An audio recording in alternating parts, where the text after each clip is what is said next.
Ever get that, like, pre-prom jitters feeling? Mm. All the excitement and the anticipation, hoping everything goes perfectly. Well, picture this.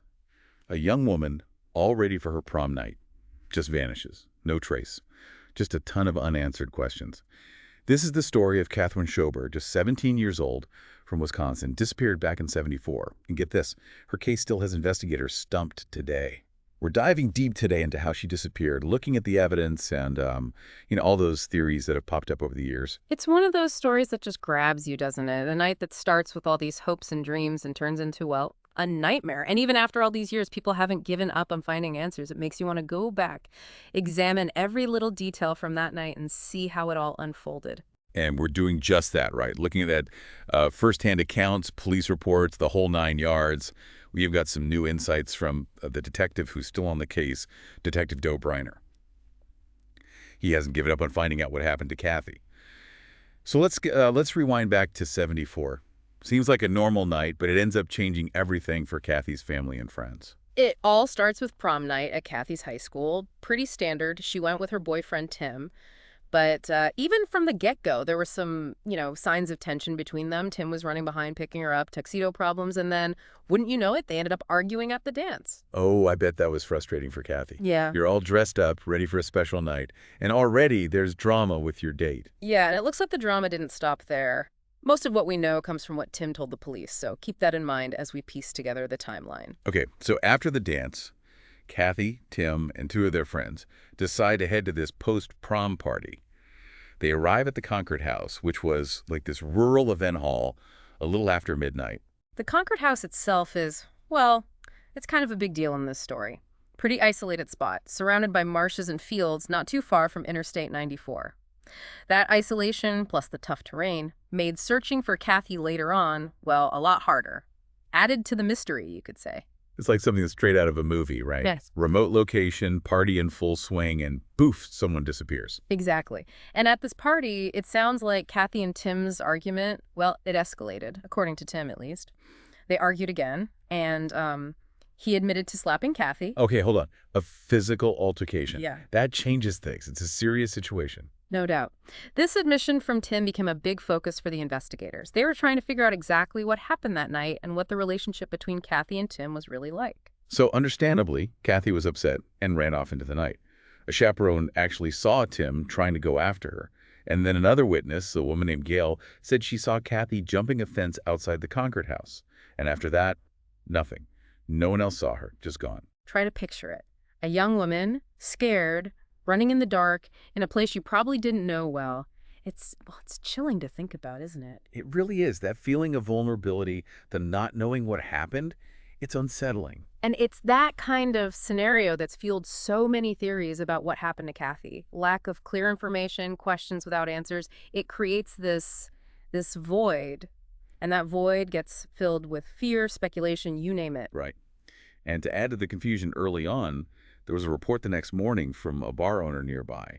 Said he saw a girl who looked like Kathy, but they never officially confirmed it. Another loose end for investigators to deal with. Exactly. That unconfirmed sighting, plus the fact that Kathy had, left home before without telling her mom a few times, although she always called back, well, it made investigators think maybe she ran away. So initially they figured maybe she just needed some time alone and would turn up eventually. That was the thought. But as we dig deeper, the investigation takes some unexpected turns, It casts doubt on that whole runaway theory and reveals, well, layers of complexity that we're still trying to unravel today. Back again for more on the Kathy Schoberg case. Before we go any further, I can't help but think about what Kathy's family must have gone through. Imagine you're her mother, Ruth. You send your daughter off to celebrate, and then nothing. Silence. Yeah. Years of silence. That doesn't bear thinking about, really. The not knowing, the constant wondering. Mhm. No parent should have to go through that. And that's exactly what Ruth dealt with for decades. But okay, back to the investigation. So the idea that she ran away, that started to fade, right? Yeah. And investigators had to look deeper, consider other possibilities. One big thing was the polygraph test, especially for Kathy's boyfriend, Tim. Right. Polygraphs, they're not admissible in court, but they can give investigators some ideas, maybe point them in the right direction. In Tim's case, he failed, specifically when they asked him about where Kathy was. So he kept saying he was innocent, but those test results, They had to make people suspicious, didn't they? Absolutely. It made everyone question what Tim was saying, whether he was being totally honest about what happened between him and Kathy. But here's the thing, it gets even weirder. Tim wasn't the only one who failed that polygraph. Kathy's mom, Ruth, her sister Wendy, even a close friend, Sue, they all failed. No, that's odd. They all said they didn't know anything about Kathy's disappearance, but those results, something's not adding up right. You'd think so, wouldn't you? So why did all these people close to Kathy fail? Well, gotta remember, polygraphs aren't perfect. They're measuring things like your heart rate, how much you're sweating, which can be affected by all sorts of things, stress, anxiety, even just being scared of the test itself. So those results, as strange as they are, they don't automatically mean someone's lying or had something to do with Kathy vanishing. Exactly. They could mean a shared secret, maybe trying to protect someone or keep something quiet. Yeah. But it could also just be, the emotional turmoil, the fear that comes with something like this. Confusing, to say the least.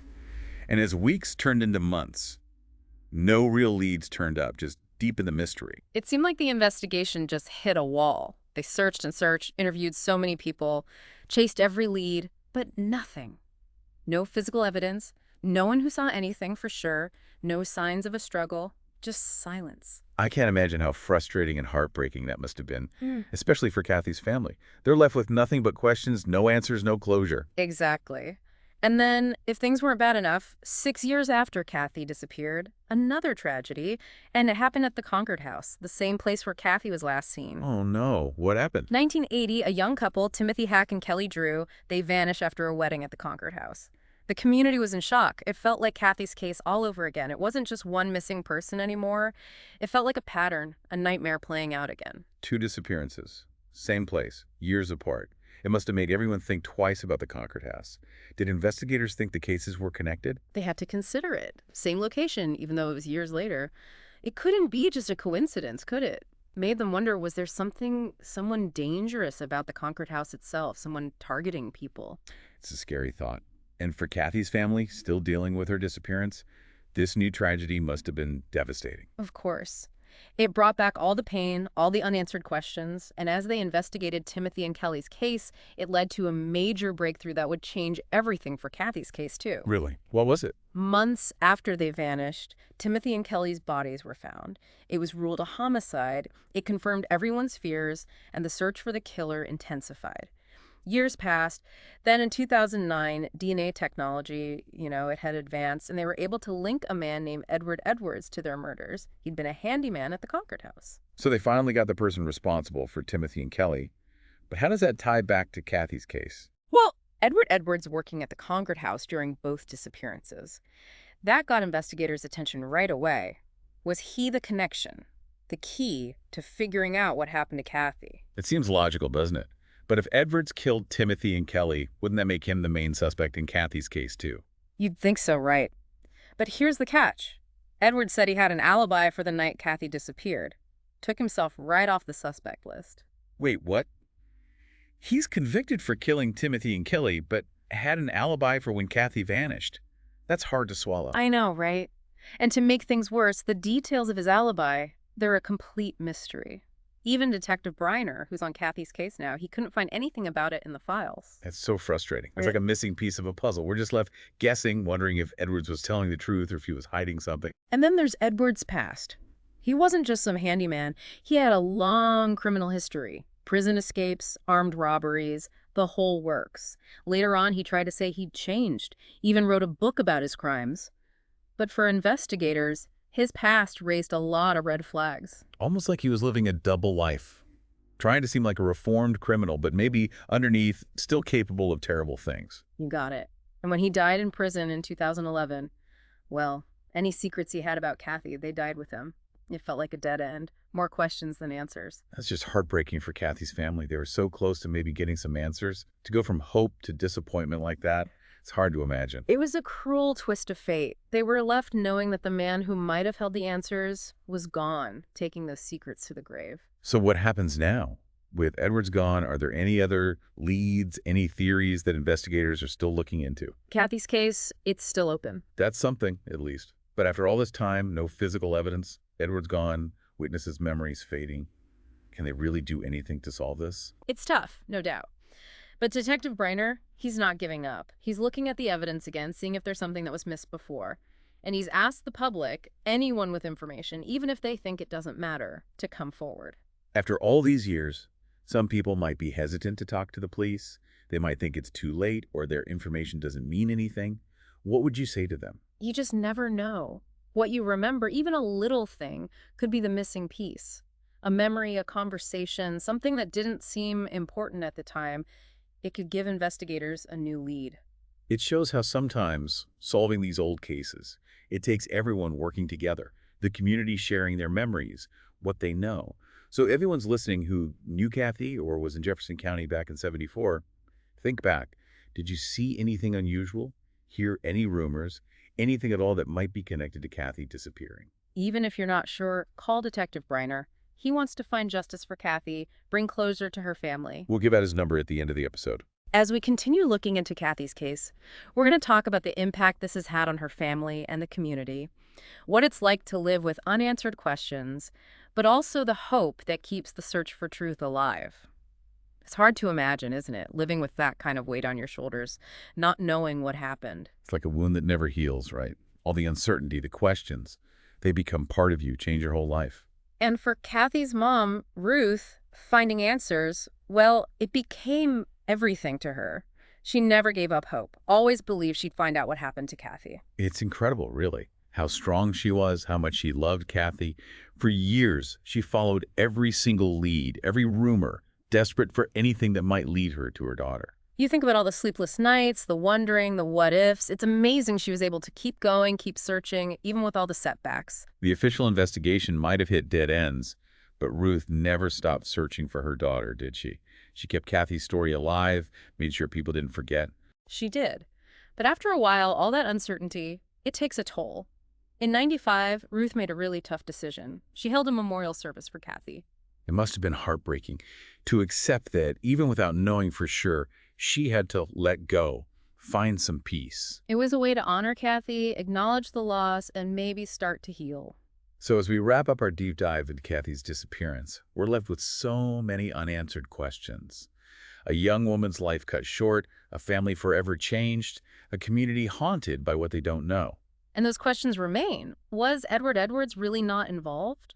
Or did he do something that they could never prove? And what about those polygraph tests? Were they clues or just distractions? Is there someone out there right now who knows exactly what happened to Kathy? It's a mystery that's still unsolved, and it's not just about finding answers, it's about justice for Kathy, making sure her story isn't forgotten. Cases like this, they remind us that even when things seem impossible, there's always hope. And sometimes all it takes is one little thing to reignite the investigation. Anything, really. A forgotten memory, a conversation, something that seems small at the time. So if anyone listening remembers anything at all about Kathy Schoberg, no matter how insignificant it might seem, please contact Detective Briner at the Jefferson County Sheriff's Office. His number is 920-674-8624. You might hold the missing piece, the key to bringing Kathy home. Kathy's case shows us how fragile life is, how powerful hope can be, and that we should never stop searching for the truth. It's a story that I won't forget, and I hope you won't either. Maybe together we can help bring some closure to this mystery. If you've enjoyed this deep dive into the unknown, be sure to subscribe to the Deep Dive for more stories like this. We'll be back soon with another mystery waiting to be uncovered. Until then, keep those minds open and be kind. Thanks for joining us on this journey. We'll be back soon with another deep dive, another story to tell. See you then.